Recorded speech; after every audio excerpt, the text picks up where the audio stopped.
ஸ்ரீராமச்சந்திர பரபிரம்மணே நமஹ. அப்போ சீத்தை கிட்ட ஆதரவாக சில வார்த்தைகளை சரமை அப்படின்ற அரக்கி சொல்கிறத நம்ம போன ஆடியோவில் பார்த்தோம். அப்போ அவங்க உனக்கு ஆறுதல் மொழியும் நான் சொல்கிறேன், உனக்கு ஒரு உதவி செய்யவும் நான் தயாராக இருக்கேன்னு சொல்கிறாங்க. அப்போ யாரும் அறியாமல் நான் போய் ராமரை சந்தித்து உன்னை பற்றி சொல்லிவிட்டு அவர்கிட்ட நீ சொல்கிற செய்தியும் நான் எடுத்துன்னு போக தயாராக இருக்கேன் அப்படின்னு சொல்லி சரமை சொல்கிறாங்க. இப்படிலாம் சரமை முன் வந்து சொல்லும் பொழுது சீத்தை சொல்கிறாங்க, நீ எனக்கு உதவி செய்கிறதா இருந்தால் இப்படி செய்யலாம். ராவணன்கிட்ட போய் அவன் அடுத்து என்ன செய்ய திட்டமிட்டிருக்கான்றத அறிஞ்சிட்டு வா, அது எனக்கு உதவியாக இருக்கும். தந்திரங்கள் செய்கிற வல்லமை படைச்ச அவன் இப்போ என்னை குழப்பத்தில் ஆழ்த்தினதை நீயே பார்த்தேன். ஒவ்வொரு வினாடியும் நான் கவலையில் கழிச்சுட்டு இருக்கேன். ராவணன் அடுத்து என்ன செய்வானோன்னு தெரியாமல் திகைக்கிறேன்.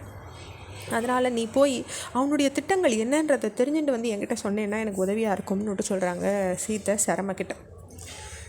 அப்போ சீத்தை கேட்டுண்டபடியே செய்கிறதுக்கு இணங்குறாங்க சரமை. அங்கேருந்து போய் ராவணன் தன்னுடைய ஆதரவாளர்களோடு நடத்தின ஆலோசனையை மறைஞ்சிருந்து கேட்டுட்டு சீத்தைக்கிட்ட திரும்பி வந்து தான் அறிஞ்ச விவரங்களை சொல்ல தொடங்குறாங்க.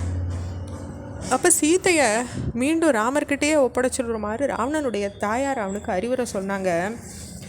ரொம்பவும் மூத்தவரான ஒருத்தரும் அப்படியே அவனுக்கு அறிவுரை சொன்னார்.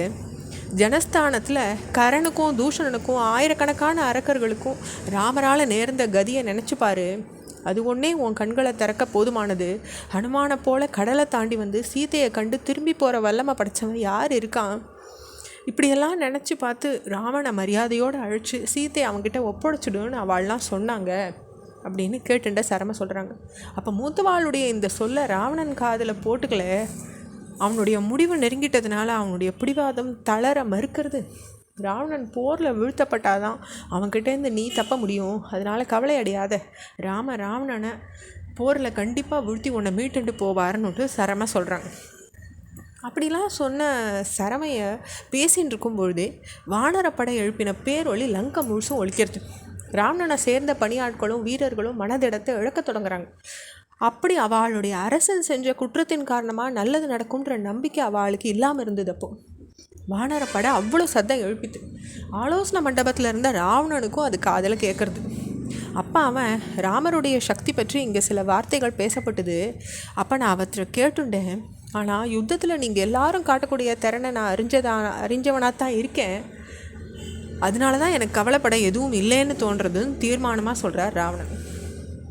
அப்போ ராவணனுடைய தாய் வழிபாட்டனான மால்யவான் பேசுகிறார். அரசனே, வேகமான பாதையில் போகிற மன்னன் நீண்ட காலத்துக்கு தன்னுடைய ஆட்சியையும் காப்பாற்றிப்பான், எதிரிகளையும் அடிபணிய வைப்பான். எதிரிகளோட சமாதானம் செஞ்சு கொள்ள வேண்டிய நேரம்னு ஒன்று இருக்குது, அவளோட போரிடுற நேரமும் இருக்குது. இந்த நேரங்களை அறிஞ்சு செயல்படுற அரசன் தான் சக்தி வாய்ந்தவனாக திகழறான். தன்னுடைய பலத்தில் இழப்பை அனுபவிக்கிற அரசனும் தனக்கு நிகரான பலம் கொண்ட எதிரியை சந்திக்க நேரிடுற அரசனும் எதிரியோட சமாதானத்தை தான் நாடணும்னு சொல்லியிருக்கு. எதிரியினுடைய பலத்தை குறைவாக மதிப்பிட்டு யுத்தத்தில் நம்ம இறங்கிடக்கூடாது. அதனால் ராமனோடு நீ யுத்தம் செய்கிறதுன்றது நல்ல விஷயம் கிடையாது. நீ சமாதானம் செஞ்சுக்கிறது தான் சிறந்ததுன்றது என் கருத்துன்னு சொல்கிறார். எந்த சீதைக்காக இப்போ நீ உன் மேலே போர் தொடுக்கப்படுறதோ அந்த சீத்தையை மீண்டும் ராமன்கிட்டேயே ஒப்படைச்சிடு. மகரிஷிகளும் கந்தர்வர்கள் கூட ராமன் வெற்றி பெற வாழ்த்தின்னு இருக்காங்க. அவனோட விரோதம் வேண்டான்னு அந்த அறிவுரையை சொல்கிறார் மால்யவான். இவர் பேச்சை கேட்டு மால்யவானுக்கு இன்னும் சொல்ல தோன்றது. பிரம்மதேவனின் அனைத்து படைப்புகளும் 2 வகையில் தான் அடங்குறது. தர்மத்தின் பாதையில் போகிறது தேவ வகை, அதர்மத்தின் பாதையில் போகிறது அசுர வகை. நற்குணம்ன்றது தேவ வகையை சார்ந்தவாளோடைய அஸ்திவாரமாக இருக்குது. அசுரர்கள் ராட்சசலிவாளுக்கு தீய வழி தான் அடிப்படையாக இருக்குது. கிருத்தயுகத்தில் நன்மை தீமை காணாமல் போயிடுறது. கலியுகத்துலேயோ தீமை நன்மையை விழுங்கிடுறது.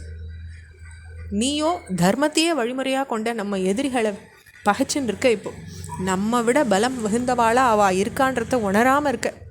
நம்ம செஞ்ச குற்றத்தின் காரணமாக உனக்கு தீமைன்ற மலைப்பாம்பு நம்ம எல்லாம் விழுங்க முனைஞ்சிருக்கு. இப்போ நெருப்பை ஒத்த ரிஷிகளை நீ துன்புறுத்த முனைஞ்சிருக்க.